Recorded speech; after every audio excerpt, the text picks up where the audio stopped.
Dear student, आज हम बात करेंगे निर्देशांक ज्यामिति जो कि कक्षा 10th का है और एक्सरसाइज 7.2 के बारे में बात करेंगे। तो एक्सरसाइज 7.2 को शुरू करने से पहले उसका कुछ बेसिक्स टर्म के बारे में जान लेते हैं कि किस तरह से उस क्वेश्चन को डील किया जा सके, हल किया जा सके। ठीक है, तो उसको पहले हम लोग देखेंगे। तो उससे पहले हम लोग 7.2 को बेसिक टर्म के बारे में जानते हैं। सबसे पहले अगर हमको कोई दो बिंदु दे दिया जाए, कोई दो बिंदु है, एक ए मान लेते हैं, एक बी मान लेते हैं। ठीक है, इसका निर्देशांक x1, y1, इसका x2 और y2 लेट हम लोग मान लिए। ठीक है, तो जैसे ही ए से बी की डिस्टेंस निकालेंगे दूरी सूत्र से, लेकिन ए और बी कुछ भी हो सकता है, जैसे कोई दो स्थान ले सकते हैं, पटना से दिल्ली। ठीक है, तो इस बीच में हमको विभाजन सूत्र का प्रयोग करना है। जैसे कोई दोनों के बीच में इंटरनल पॉइंट कोई दे दिया P, जिसका P का हमको निर्देशांक निकालना है। बोला जाए कि इसको जो है ना M1 अनुपात M2 में विभाजित करता है और इसका P का हमको निर्देशांक निकालना है। तो हम लोग किस तरह से इसको निकाल सकते हैं, ठीक है ना, वो देखेंगे। तो इसको कहते हैं ये विभाजन सूत्र, यहाँ का प्रयोग करेंगे। अगर ए और बी कोई पॉइंट दे दिया जाए जिसका ए का निर्देशांक हम लोग को मालूम होना चाहिए, x1 y1 दोनों का दिया रहेगा अक्सर। ठीक है, और आपको अनुपात दिया रहेगा, नहीं तो इसका निर्देशांक आपको दे देगा। ठीक है, तो हम लोग सबसे पहले यहाँ पे अगर हमको बोला जाए कि p का निर्देशांक ज्ञात करें कि p का किस निर्देशांक में यह दोनों को अनुपात में विभाजन करेगा, तो हम लोग क्या कर सकते हैं। तो अगर p का निर्देशांक हम लोग को निकालने के लिए बोलेगा तो कहेंगे p का निर्देशांक, तो हम लोग क्या करेंगे, अपोजिट मल्टीप्लाई करेंगे। जिस तरह से इसको इस साइड से M2 से, इसको उसी तरह इससे, तो हम लोग कहेंगे क्या, x को अलग करेंगे, y को अलग करेंगे, इस तरह से। तो ठीक है, तो हम लोग x2 को M1 से मल्टीप्लाई करेंगे, तो x2 M1, उसी तरह x1 को M2 से, x1 क्या हो जाएगा M2, नीचे हो जाएगा M1 प्लस M2। उसी तरह से ये x हम लोग कहीं भी कोऑर्डिनेट लिखते हैं तो पहले x दूसरा y, तो इसीलिए पहले हम x लिखे दूसरा वाला y, तो y2 को फिर M1 से, तो y2 M1 प्लस हो जाएगा y1 M2, तो y1 M2 और नीचे क्या हो जाएगा M1 प्लस M2। ये हो गया आपको विभाजन सूत्र। इसको हम लोग कहते हैं विभाजन सूत्र कहते हैं। इसका हम लोग नाम देते हैं विभाजन सूत्र। विभाजन सूत्र कैसे, कोई भी लाइन दिया रहेगा, कोई एक रेखा दिया रहेगा जिसका दोनों किनारा का निर्देशांक दिया रहेगा आप लोग को ए और बी, तो हम लोग को कोई बीच में कोई पॉइंट P अगर दे दिया जाए, उसका अनुपात हम लोग को मालूम है, तो उसका हम लोग जो है ना निर्देशांक आसानी से निकाल सकते हैं। ठीक है, तो हम लोग यहाँ पे विभाजन सूत्र, ये इंटरनल विभाजन है, ये इंटरनल विभाजन 10th क्लास तक हम लोग इंटरनल पढ़ेंगे, उसके बाद 11th-12th में हम लोग एक्सटर्नल भी पढ़ेंगे, लेकिन अभी 10th तक है तो इसलिए हम लोग इंटरनल पे ही रोक लेते हैं इसको। तो इसको विभाजन सूत्र बोलते हैं। ठीक है, तो हम लोग विभाजन, अगर ये बोला जाए ये विभाजन सूत्र हो गया, ठीक है ना। तो अगर P बिंदु बोला जाए कि मध्य बिंदु है, क्या बोला, और P का निर्देशांक अगर क्वेश्चन में आपको दे दिया रहेगा, क्या P क्या मध्य बिंदु है, मध्य बिंदु, कोई दो रेखा ले लेते हैं हम लोग, कोई दो बिंदु ले लेते हैं, जैसे ए और बी का निर्देशांक x2 और y2 हो गया, एक निर्देशांक लोग x1 y1 मान लेते हैं।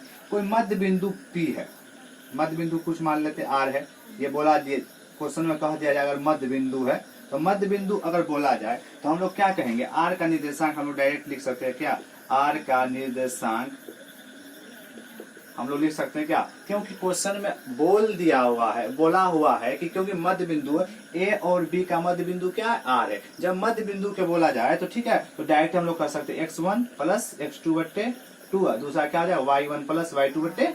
इस तरह से हम लोग, क्योंकि हम इसी पे रहेंगे तो मध्य बिंदु, जब भी मध्य बिंदु होता है अनुपात क्या हो जाएगा, बराबर हो जाएगा। जैसे अनुपात मान के चले यहाँ पे 1:1 है, तो यहाँ पे M1 का 1 हो गया, इसको M1 इसको M2 माने, तो x2 को M1 से गुना करेंगे तो x2 ही हो जाएगा, x1 को M1 से गुना करते x1, तो उसी तरह सिमिलरली इसको भी कर सकते हैं।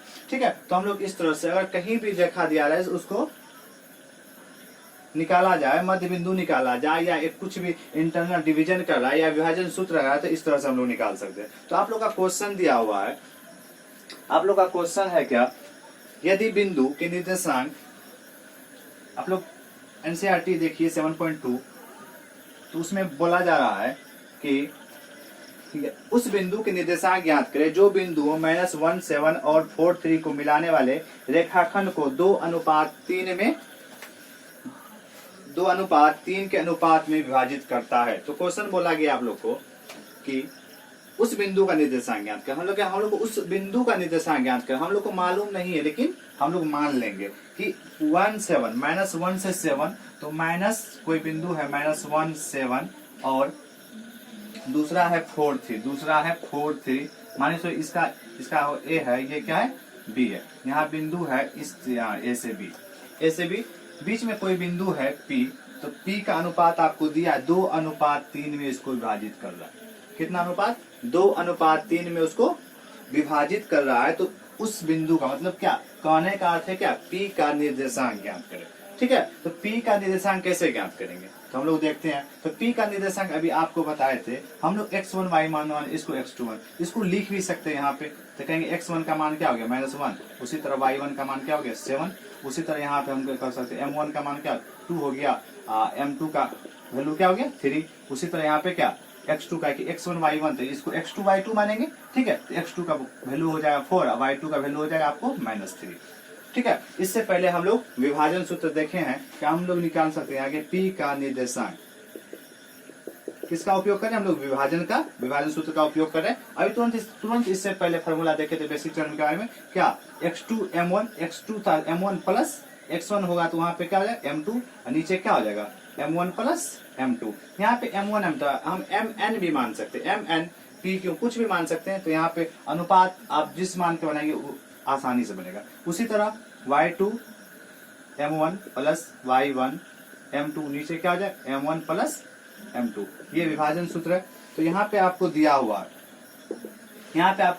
x2 का वैल्यू क्या, x2 का वैल्यू क्या 4, m1 का वैल्यू क्या 2 प्लस x1 का वैल्यू -1 है, कोष्ट में दे m2 का वैल्यू 3, नीचे m1 प्लस 1, मतलब 2 प्लस क्या हो गया 3 हो गया यहाँ से। उसी तरह y2 m1, तो y2 का वैल्यू क्या है -3 है, m1 का वैल्यू 2 प्लस y1, तो y1 का वैल्यू यहाँ देखिए क्या है 7 है, और m2 का वैल्यू कहाँ पे यहाँ 3, और नीचे क्या हो गया 2 प्लस 3, क्योंकि सिमिलरली है इसको हो गया। तो यहाँ से क्या हो गया 4 को 2 से मल्टीप्लाई करेंगे तो 8 हो गया, अब प्लस इंटू माइनस को दोनों मल्टीप्लाई करेंगे तो क्या होगा माइनस हो गया, 3 1 जा 3 हो गया, 2 3 5 को ऐड करेंगे तो 5 हो गया, 3 इंटू 2 कितना हो -6, और 7 इंटू 3 तो कितना 21, 7 21 और 3 2 5। तो यहाँ से कितना हो गया 8 में से 3 को घटाना है, तो 8 में से 3 घटा है तो 5/5 हो जाएगा। ये 6 में से 21 में 6 कितना 15/5, इस तरह से। तो 5 कैंसिल 1 जा, अब 5 को 3 जा करेंगे तो 15 हो जाएगा। यहाँ से क्या 1 ये 3, तो हम लोग कह सकते हैं p का निर्देशांक क्या हो गया 1 3। तो यहाँ पे हम लोग लिख सकते हैं क्या 1 और 3, हम लोग का p का निर्देशांक हो गया क्या 1 और 3। तो इस तरह से हम लोग क्वेश्चन नंबर 1 का हल कर सकते हैं। ठीक है, तो क्वेश्चन नंबर यहाँ पे 1 का हल कर सकते हैं। इसी तरह ये p का निर्देशांक हम लोग निकाल सकते हैं, यहाँ पे ये फॉर्मूला निकालेंगे आसानी से हल हो जाएगा। अगर वीडियो अच्छा लगे तो सब्सक्राइब करें और लाइक करें, और अगर कहीं पे कुछ अगर आपको लग रहा है कि जो है ठीक है इसको और अच्छा तरीका से बताया जाए तो कमेंट जरूर करें। ठीक है, तो सब्सक्राइब वीडियो को कर दे अगर अच्छा लगे तो। क्वेश्चन नंबर इसी पे आते हैं। क्वेश्चन नंबर दूसरा है आपको क्या, बिंदुओं 4 -1 और -2 -3 को जोड़ने वाले रेखाखंड को समत्रिभाजित करने वाले बिंदु, समत्रिभाजित बोल रहा है, समत्रिभाजित मतलब समान 3 भागों में बांटे। तो समान 3 बांटे, मान के चलिए आपको एक रस्सी दिया हुआ 6 मीटर का, ठीक है, उसको समान हम 3 भागों में बांटेंगे तो कितना हो जाएगा 6 को समान 3 भागों तो 2 हो जाएगा। ठीक है ना, तो उसी तरह हमको वो क्वेश्चन बोला जा रहा है, एक रेखा है उसको समत्रिभाजित करना। क्वेश्चन नंबर 2 में है आपको पॉइंट दिया हुआ है जिसका निर्देशांक दिया हुआ है। क्वेश्चन नंबर 2 दिया हुआ है, बिंदु -4 1, बिंदु -4 1, बिंदुओं -4 1 तो मान के चलिए ए कोई बिंदु है जिसका निर्देशांक 4 -1, उसी तरह बी है कोई बिंदु, उसका निर्देशांक आपको दिया हुआ है -2 और -3। यहाँ से मान के चलिए एक कोई रेखा है, इसको समत्रिभाजित करना है। तो समत्रिभाजित मतलब समान 3 भागों में, लेकिन यहाँ तो हमको दिया हुआ है ना, इसका दूरी तो नहीं मालूम है कि 6 मीटर 8 मीटर के हम 3 से भाग दे देंगे। तो हमको इसका निर्देशांक कैसे निकालेंगे, इसको समान अब थोड़ा सा मान के चले, एक भाग ये हुआ, दूसरा भाग, तो 1 2 3 भाग में डिवाइड कर दिए। मान के चलते इसका निर्देशांक पी है, डिनोट कर दिए पी और क्यों, 3 भाग हो गया। तो हम इसका अनुपात देखिए किस तरह से लिखते हैं, आसान है, आप भी ध्यान दीजिए तो आप भी सीख लेंगे। तो आसान देखिए, पी का जब अनुपात हम लिखेंगे तो पी का इधर कितना भाग, 1 भाग, इधर कितना 1 2 2 भाग। तो हम क्या कर सकते हैं, 1 इधर हो गया 2 इधर, तो 1 अनुपात क्या हो गया 2। उसी तरह क्यू पे जब जाएंगे तो क्यू का इधर 1 और 2 भाग हो गया, और इधर कितना भाग हो गया, इधर मात्र क्या हो गया, ओनली फॉर 1 भाग, इसको क्या है 2:1। तो अब तो हो गया। अगर हम ए बी का इंटरनल डिवीजन से विभाजन सूत्र निकालेंगे, कहेंगे पी का निर्देशांक निकालना है, तो पी का निर्देशांक क्या हो जाएगा, तो पी का निर्देशांक हो जाएगा आपको क्या, हम लोग जब x1 ये y1 ये x2 y2 m1 m2 इसको मान लेंगे, क्योंकि अगर p निकालना है तो हम q को भूल जाना, ठीक है, हम q को क्या करना है, भूल जाएंगे, ठीक है ना, क्योंकि हम p निकालना है। तो हम कहेंगे क्या, p का निर्देशांक, यहाँ पे p का निर्देशांक, तो p का निर्देशांक क्या हो जाएगा, फॉर्मूला फिर से याद कीजिए थोड़ा, x2 m1 x1 m2, नीचे क्या हो जाएगा m1 प्लस m2, ठीक है। उसी तरह y2 m1 plus y1 m2, नीचे हो जाएगा आपको m1 प्लस m2, इस तरह से। तो हम लोग किसको, हमको p का निर्देशांक मालूम करना है, तो हमारा m1 क्या हो जाएगा, m1 ये हो जाएगा, m2 क्या हो जाएगा, ये हो जाएगा, इस तरह से। ये मेरा क्या हो, x1 ये y1, ये यहाँ पे क्या x2, ये क्या हो जाएगा y2, इस तरह से हो जाएगा। तो अब हम लोग धीरे धीरे इसका क्या करेंगे, मान रखेंगे, ठीक है ना, वैल्यू पुट करेंगे, पुट कीजिए वैल्यू, इसका क्या हो जाएगा x2 का वैल्यू क्या हो गया -2, m1 का वैल्यू देखिए, हम पहले इसका ताकि m1 तब ना m2, तो m1 का वैल्यू क्या हो गया 1 प्लस x1 का वैल्यू क्या है 4 है, m2 का वैल्यू क्या है 2, यहाँ से m1 का वैल्यू वहां से 1, m2 2 हो गया, ठीक है। इस तरह से, नहीं तो जैसे फर्स्ट क्वेश्चन बताया था यहाँ पे आप लिख भी सकते हैं, वो आसान हो जाएगा, ठीक है, देखने में आपको आसानी होगा। नहीं तो इस तरह से भी आप मान सकते हैं, वहां से भी बन सकता है। उसी तरह आपको y2 का वैल्यू है -3, m1 का वैल्यू हो गया आपको 1 प्लस y1 का वैल्यू क्या है आपको -1, उसी तरह m2 का वैल्यू क्या 2, और नीचे क्या हो गया m1 प्लस m2 मतलब 1 प्लस 2 हो गया। तो यहाँ से गुना करिए, 2 को 1 से मल्टीप्लाई तो -2 हो गया, प्लस 4 × 2 कितना 8 हो गया, इक्वल टू 1 प्लस 3 कितना 3 हो गया, 1 प्लस 2 तो 2 1 3 हो जाता है यहाँ पे। तो 3 को 1 से मल्टीप्लाई 3 हो गया, प्लस इंटू माइनस 2 1 जा 2, और 1 प्लस 2 को ऐड करेंगे तो 3, यहाँ से इस 8 में से 2 को घटाएंगे तो कितना 6/3, और 3 -2 दोनों ऐड हो जाएगा तो -5/3, इस तरह से हो जाएगा। तो इसको हम डिवाइड कर देखें, यहाँ पे 3 को 2 से 3 दूनी 6, तो 2 हो गया, ये -5/3 आपको किसका निर्देशांक हो गया, p का निर्देशांक निकल गया ना। तो हम लोग कह सकते हैं p का निर्देशांक, यहाँ पे अनुपात लेकिन आपको निकालना पड़ेगा, और जब अनुपात निकल जाए तो इसमें कुछ है नहीं, ठीक है, एक को हम m1 मान लेंगे, दूसरा को हम m2 मान लेंगे। इसी तरह हम q का भी निकाल सकते हैं, इसी तरह हम q का निर्देशांक भी निकाल सकते हो। देखिए किस तरह निकाल, तो सबसे पहले हम यहाँ पे फॉर्मूला लेके उसका सिर्फ पुट कर देना है, पुट करिएगा धीरे धीरे आपको ऑटोमेटिक हल निकल जाएगा, आंसर निकल जाएगा। उसी तरह हमको क्या बोला जा रहा है, तो समत्रिभाजित बोला था, तो हम समत्रिभाजित एक का तो निर्देशांक निकाल लिए, अब बचा क्यू का, तो क्यू का भी निर्देशांक उसी तरह से निकाल लेंगे। तो आप देख लीजिए एक बार, क्यू का भी हम लोग निकालने उसी तरह से। अब क्या कहेंगे, क्यू का निर्देशांक, क्यू का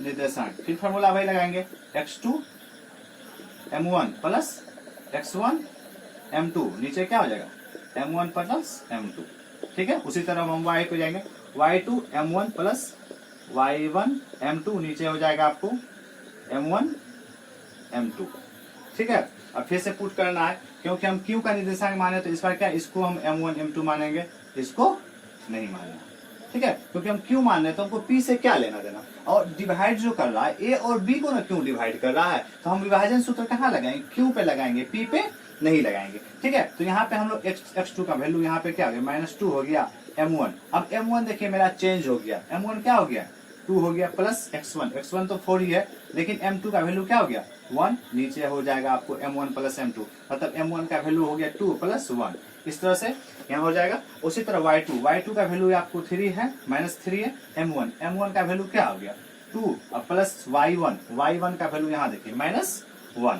तो y1 का वैल्यू -1, लेकिन m2 का वैल्यू क्या हो गया 1 और नीचे हो जाएगा m1 प्लस 1, 2 प्लस 1, इस तरह से। तो इसको मल्टीप्लाई कीजिए, 2 को 2 से तो -4 हो गया और प्लस 4 का 4, अब 3 हो गया, तो 3 इंटू 2 क्या -6, प्लस इंटू -1 को 1 से 1 ही हो गया, 2 एक 3 हो गया। तो यहाँ से 4 में 4 गया क्या 0/3, -6 -1 तो -7/3। तो अब 0 में हम किसी चीज से डिवाइड करेंगे तो क्या होगा 0 होगा, ये -7/3। तो यहाँ पे हम दोनों चीज का क्या हो गया आंसर आ गया, P का भी निकाल लिए, ठीक है, उसी तरह Q का भी निकाल लिए। इस तरह से हम लोग निकाल सकते हैं। दोनों को हम लोग 1 और 2 दोनों हल हो चुका है हम लोग का। अब क्वेश्चन नंबर आते हैं 3 पे। तो क्वेश्चन नंबर 3 में ना बोला जा रहा है, आप लोग क्वेश्चन नंबर 3 ध्यान से पढ़िए, बहुत क्वेश्चन लंबा दिया हुआ है और क्वेश्चन में है कुछ नहीं, क्वेश्चन में कुछ खास है नहीं, लेकिन आपको ध्यान से पढ़ना। क्या बोला गया, आपके स्कूल में एक खेल कूद क्रियाकलाप आयोजित करने के लिए एक आयताकार मैदान एबीसीडी में चुनने से परस्पर 1 मीटर की दूरी पर पंक्तियां बनाई गई है। एडी के अनुदिश परस्पर 1 मीटर की दूरी पर 100 गमले रखे गए। कितना गमला बोला है 100 गमले रखे गए हैं, जैसा कि आकृति 7 पॉइंट दर्शाया। बगल में आकृति भी दिया हुआ, उसमें आप देखें तो बगल में आकृति 7 पॉइंट दर्शाया हुआ है उस तरह से। ठीक है, तो बगल में आकृति दर्शाया हुआ है वहां पे, तो हम कह सकते हैं, तो यहाँ पे क्या हो बगल में आकृति दर्शाया हुआ। उसके बाद हम लोग देखते हैं निहारिका दूसरी पंक्ति में एडी के 1/4 भाग के बराबर, कितना पंक्ति बोला दूसरी पंक्ति में 1/4 भाग के बराबर। तो हम लोग क्वेश्चन नंबर 3 कह सकते हैं। क्या क्वेश्चन धीरे धीरे पढ़ेंगे और बनाएंगे, क्योंकि निहारिका द्वारा झंडे क्या बोला गया दूसरी निहारिका दूसरी पंक्ति में एडी के 1/4 भाग के बराबर की दूरी दौड़ती है और वहां पर एक हरा झंडा गाड़ देती है। प्रीति 8वीं पंक्ति में एडी को 1/5 भाग के बराबर दूरी दौड़ती है और वहां भी एक लाल झंडा गाड़ देते हैं। दोनों झंडों के बीच की दूरी ज्ञात करें। सबसे पहले दोनों झंडों की क्या करना है, बीच की दूरी ज्ञात करना है। तो कहेंगे क्या निहारिका द्वारा हरे झंडे गाड़ने का स्थान। तो निहारिका आप पहले सबसे पहले क्या है दूसरी पंक्ति में, तो दूसरी पंक्ति आप फिगर देखेंगे तो दूसरी पंक्ति में तो x का कोऑर्डिनेट 2 हो जाएगा और उसके 1/4 भाग कितना का, इसका 100 गमला रखा हुआ। कितना गमला रखा 100 गमला, 100 का क्या 1/4 भाग, तो क्या हो जाए 1/4 कितना का 100 का। तो ये मेरा कितना, इसको मान के चलो हम कुछ मान लेते हैं, ये P मान लेते हैं इस बिंदु को। तो क्या कर सकते हैं P बराबर क्या हो जाएगा, P बराबर 2 आई कितना 25। तो क्या ये 25 P का वैल्यू क्या हो गया, निहारिका द्वारा हरे झंडे जाने का स्थान क्या हो गया P। ठीक है, उसी तरह क्वेश्चन बोलना और क्या बोल रहा आगे पढ़िएगा तो आपको ध्यान जाएगा। क्या बोल रहा है, प्रीत 8वीं पंक्ति में, कितना पंक्ति बोला 8वीं पंक्ति में एडी 1/5 भाग के बराबर की दूरी दौड़ता है और वहां एक लाल झंडा गाड़ देता है। तो लाल झंडा, तो कौन दौड़ रहा है प्रीत ना, तो कहेंगे प्रीत द्वारा, यहाँ हरे था यहाँ क्या हो गया लाल झंडे गाड़ने का स्थान। मान के चलिए इसको मान लेते हैं हम लोग क्या Q बराबर, तो Q बराबर कितना पंक्ति है बोला 8वें पंक्ति में, 8वें पंक्ति में कितना 100 का 1/5 भाग हुआ। तो यहाँ पे Q बराबर मेरा हम लोग का क्या आएगा 8 है, ये 20 से 100, तो ये क्या हो गया 8 और 20। तो हम लोग को निकालना क्या था दौड़ती और वहां एक लाल झंडा, दोनों झंडों के बीच की दूरी। तो हम लोग यानी दूरी सूत्र से यहाँ पे निकाल सकते हैं हमको, क्योंकि P और Q मिला हुआ है। तो मेरा हम x1 y1 x2 y2, तो दूरी सूत्र से हम लोग क्या निकाल सकते हैं दोनों झंडों के बीच की दूरी। तो इसलिए क्या कर सकते हैं दोनों झंडों के बीच की दूरी P से Q, यही निकाल सकते हैं। P Q बराबर क्या हो जाएगा x1 y2 x1 y1 x2 y2। तो हम लोग क्या घटा x2 में से x1 घटा देते हैं, तो क्या फॉर्मूला भी इस तरह से लिख सकते हैं, इसका whole square plus y2 minus y1 का होल स्क्वायर इस पे अंडर रूट। तो देखिए इसको x1 y1 इसको x2 y2, तो x2 मेरा 8 हो गया, x1 क्या हो गया 2, इसका क्या हो गया होल स्क्वायर प्लस y2 कितना 20 माने और y1 क्या 25 का क्या हो गया होल स्क्वायर। तो यहाँ पे क्या हो गया अंडर रूट, 8 में 2 6 का होल स्क्वायर हो गया, और 20 में से 5 जाए 25 माइनस 5 का होल स्क्वायर। तो यहाँ से कितना हो गया 6 का स्क्वायर 36 और 5 का स्क्वायर 25 माइनस से वहां प्लस हो जाएगा, इसको दोनों को जोड़ेंगे तो कितना हो जाएगा 6 5 11 का 1 हो जाएगा 3 2 कितना 5 5 1 6, तो रूट 61 आ जाएगा। आपको कितना आ जाएगा वहां पे रूट 61 आ गया। ठीक है, तो दोनों झंडों के बीच की दूरी निकल गया। लेकिन क्वेश्चन फिर भी यहाँ पे समाप्त नहीं हो रहा है, फिर भी क्वेश्चन यहाँ पे समाप्त नहीं हो रहा है। क्वेश्चन आगे ये बोला जा रहा है यदि रसीम एक और है, एक और व्यक्ति है वहां पे, रसीम को एक नीला झंडा इन दोनों झंडों के मिलाने वाले रेखाखंड के ठीक आधी दूरी मतलब बीच में गाड़ना हो तो उस झंडा कहाँ गाड़ना चाहिए। क्या क्वेश्चन आ रहा है कि दोनों बिंदु के बीच में मान चलिए एक P है दूसरा Q बिंदु है, ठीक है, दोनों का निर्देशांक दिया हुआ आपको, एक का 2 25 है, दूसरा का 8 और 20 है। इस दोनों के बीच की दूरी हम लोग तो निकाल चुके हैं, ठीक है, दोनों के बीच की दूरी हम निकाले। लेकिन कहने का अर्थ क्वेश्चन से ये लग रहा है कि दोनों के बीच की दूरी कौन, रसीम को एक नीला झंडा गाड़ना है तो कहाँ पे गाड़ेंगे, क्योंकि बीच में बोल रहा है तो बीच में मान के चलिए बीच में कोई बिंदु क्या हम R मान लेते हैं या कुछ A मान ले P मान ले, ठीक है ना, P मान लिए तो कुछ और मानेंगे, ठीक है, N मान ले तो N मान ले, तो लेकिन क्या बोला है मध्य बिंदु बीच वाला भाग बोल रहा है, तो क्या बोल रहा है मध्य बिंदु बोल रहा है।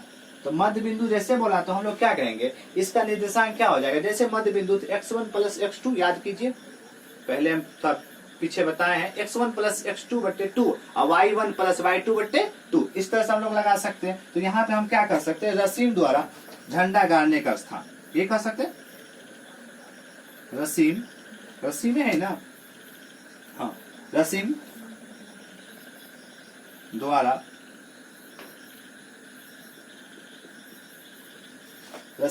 नीला झंडा गाड़ने का स्थान मान चलो क्या मान लिए R मान लिए, तो फॉर्मूला क्या लगाए x1 प्लस x2 बट्टे 2, इधर क्या लगाएंगे y1 प्लस y2 बट्टे 2, इस तरह से हम लोग यहाँ पे निकाल सकते हैं। तो यहाँ पे देखते हैं इसको क्या हो जाएगा x1, तो x1 क्या हो गया 2 हो गया, 2 प्लस x2 क्या हो गया x1 y1, ये x2 y2, तो यहाँ पे 8 हो गया बाय 2 हो गया, ये x1 25, x2 क्या हो गया 30, अब y क्या हो गया 2 हो गया यहाँ से इस तरह से। तो यहाँ पे क्या 8 2 कितना 10 बट्टे 2, ये क्या हो गया 25 20 कितना 45 बट्टे 2 हो गया। तो यहाँ क्या 5 और क्या हो जाएगा इसको 25 45 में 2 से भाग देंगे तो 20 क्या 22.5 होगा, ठीक है। तो क्या बोला गया उसे अपना झंडा कहाँ गाड़ना चाहिए, तो उसका झंडा कहाँ है R बिंदु पे गाड़ना चाहिए। R का निर्देशांक क्या हो जाएगा 5 और 20 माइनस 4, तो कितना कर सकते हैं यहाँ पे जब y एक्सिस से जाएंगे तो यहाँ पे y जब कितना जाना पड़ेगा y जाना पड़ेगा 20 5, तो आंसर मेरा यही हो जाएगा। लेकिन R हम लोग बिंदु यहाँ से निकाल चुके हैं, ठीक है ना। तो आंसर अगर जैसे कहीं बुक में दिया होगा तो आंसर ये दिया, क्योंकि हम लोग को जो है ना हम लोग इधर से दौड़ रहे हैं y एक्सिस पे 100 गमले क्यों जा रहे हैं, तो कहाँ जाए बीच में हमको झंडा गाड़ना है। तो आंसर मेरा क्या हो जाएगा, आंसर हो जाएगा मेरा 22.5, इस तरह से आंसर हो जाएगा। तो यहाँ पे हम लोग क्वेश्चन तो 4 नंबर समाप्त किए, इसी तरह से आप बना सकते हैं, ठीक है। तो अगर वीडियो अच्छा लगे तो शेयर करें और लाइक करें, कमेंट करें और सब्सक्राइब करें, ठीक है। और इसी तरह तो हम लोग क्वेश्चन नंबर 4 पे चलते हैं। क्वेश्चन नंबर 4 है हम लोग का क्या, आप लोग बुक में पढ़ेंगे बिंदुओं -3 10, क्या बोला गया है बिंदुओं -3 10 और 6 8 को जोड़ने वाले रेखाखंड को बिंदु -1 6 किस अनुपात में विभाजित करता है। यहाँ पे आपको अनुपात पूछ रहा है, हम लोग उस समय से विभाजन सूत्र निकाल लेते, लेकिन हम लोग को क्या अनुपात दिया हुआ था, ठीक है। तो हम लोग निर्देशांक उस बिंदु का निर्देशांक ज्ञात कर रहे थे, लेकिन अब क्या हुआ, हमको उस बिंदु का निर्देशांक दे दिया, लेकिन अब उसका क्या निकालना है, हमको अनुपात निकालना है। तो किस तरह से निकालेंगे आप यहाँ देखेंगे तो खुद ब खुद समझ जाएंगे, ठीक है। तो वीडियो को अंत तक देखें तब समझिएगा, ठीक है, नहीं तो आप बीच में छोड़ दीजिए, आप फिर चालू किए फिर देखना शुरू किए, तो इससे आप जो है ना नहीं समझ पाइएगा और वहां से आपका ध्यान भंग हो जाएगा, वहां से आप नहीं पढ़ पाइएगा। तो आप हम देख लेते हैं क्वेश्चन इस तरह से, क्वेश्चन नंबर 4।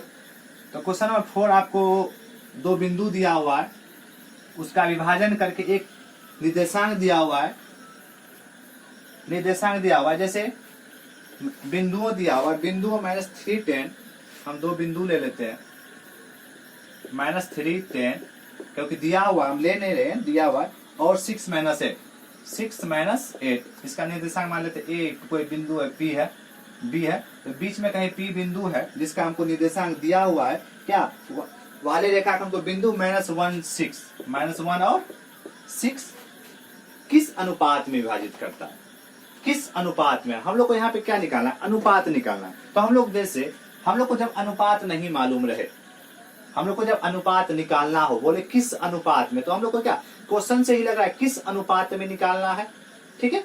तो किस अनुपात में बोल रहा है, तो किस अनुपात में, तो हम लोग वहां पे जैसे हम लोग क्या, जैसे हम बता रहे थे शुरू किया, M1 हम मानते हैं M2, ठीक है। अगर M1 से दोनों में डिवाइड कर दे तो क्या है, M1 M2 सॉरी M1 से डिवाइड करे दोनों में तो क्या हो जाएगा, M2 बट्टे M1, तो M1 कैंसिल 1 हो जाएगा।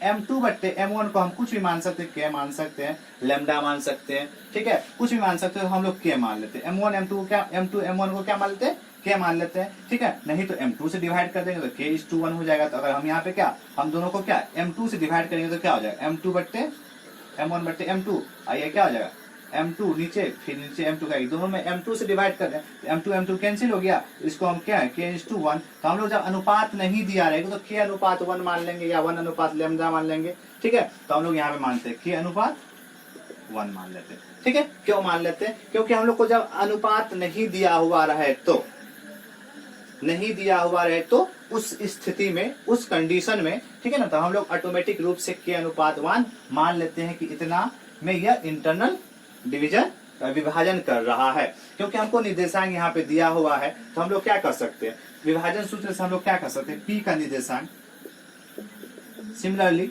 1 2 3 P का निर्देशांक फार्मूला क्या था हम लोग का, x2 m1 plus x1 m2, नीचे क्या हो जाएगा m1 प्लस m2।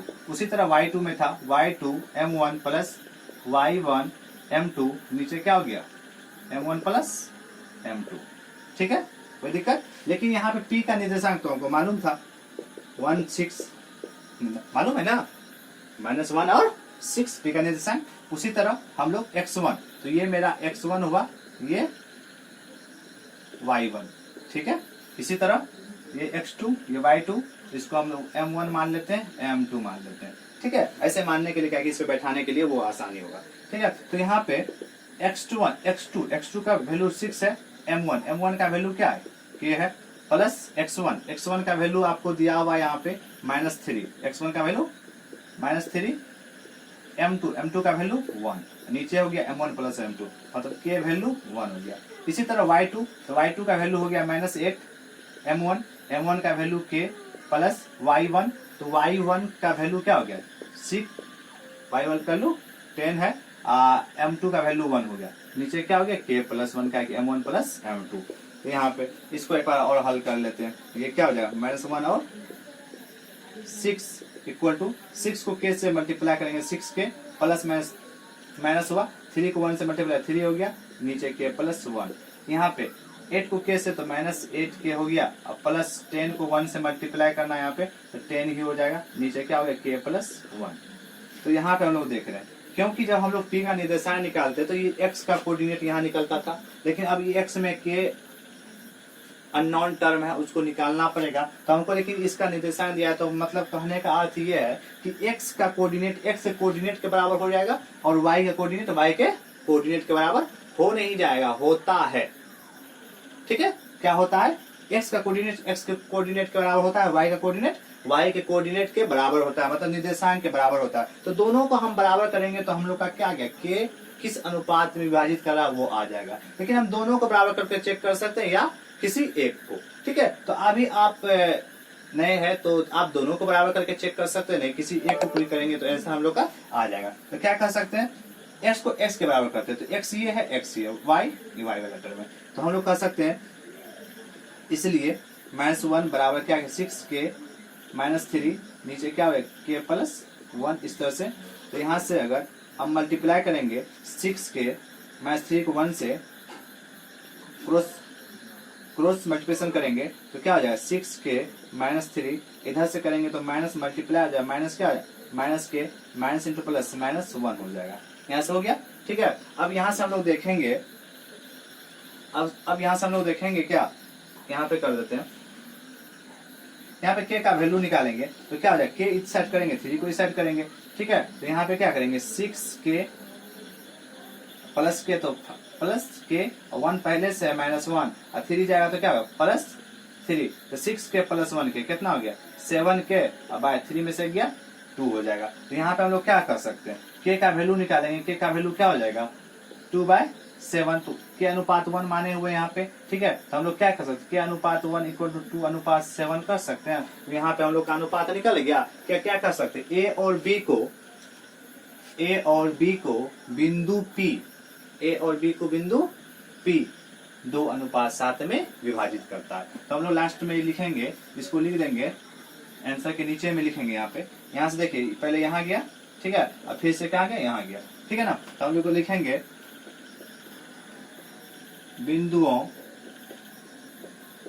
A और B को P बिंदु, कौन बिंदु P बिंदु कितना अनुपात में 2:7 में विभाजित करता है। इस तरह से हम लोग लिखेंगे, यही हम लोग का क्या हो गया आंसर।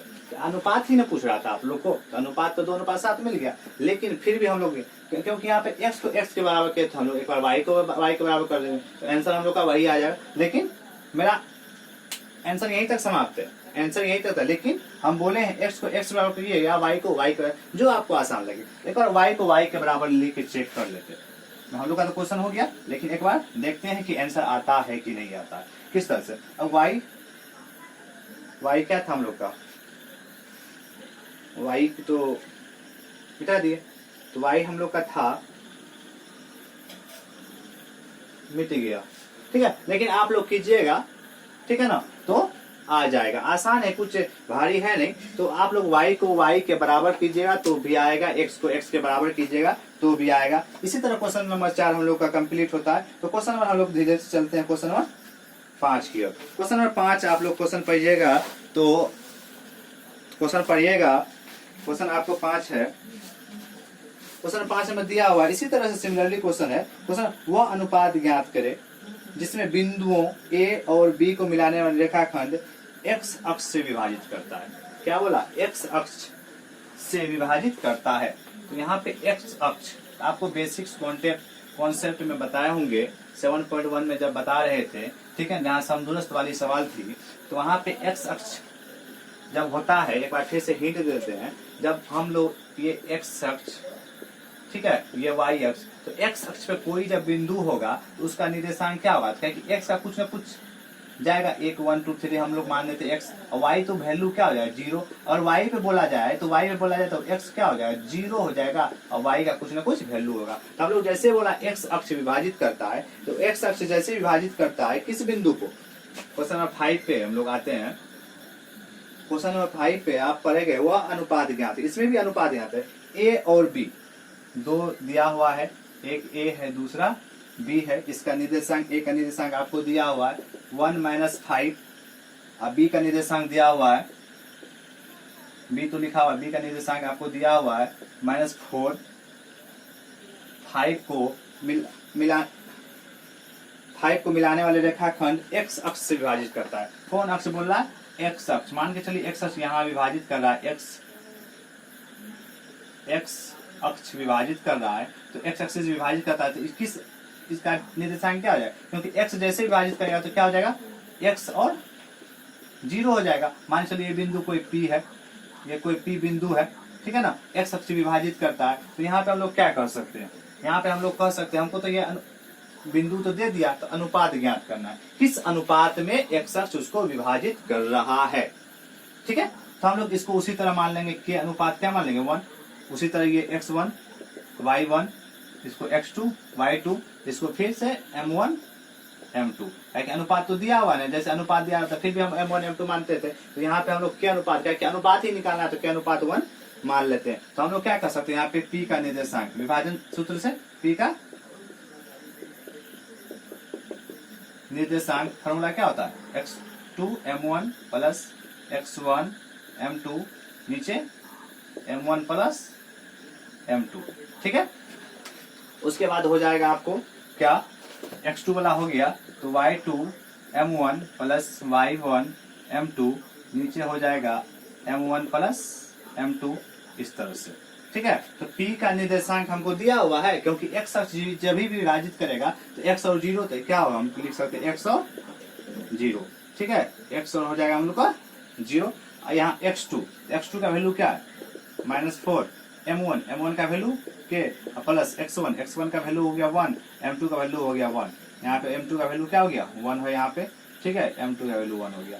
ये x अक्ष है, तो m1 प्लस m2 मतलब m1 क्या m2 क्या हो गया 1 हो गया। यहाँ से आप देख सकते हैं, यहाँ से y2 रखिए, यहाँ पे y2 का वैल्यू क्या हो गया 5, m1, तो m1 यहाँ पे देखिए क्या है, k है, m1 क्या है k प्लस y1 यहाँ पे -5 दिया हुआ, m2 का वैल्यू क्या है 1, नीचे क्या हो गया m1 प्लस m2 है, m1 प्लस m2, तो m1 का वैल्यू क्या हो गया, यहाँ पे तुरंत लिखें k प्लस 1, इधर लिखे ना, तो यहाँ पे इसी तरह यहाँ पे एक लाइन और कर देते हैं आगे, x 0 हो गया यहाँ पे 4 k से, तो -4k आप प्लस 1 को 1 से 1 हो गया k प्लस 1, इधर क्या 5 को k से 5k प्लस इंटू माइनस 5 1 जा 5, नीचे क्या हो गया k प्लस 1।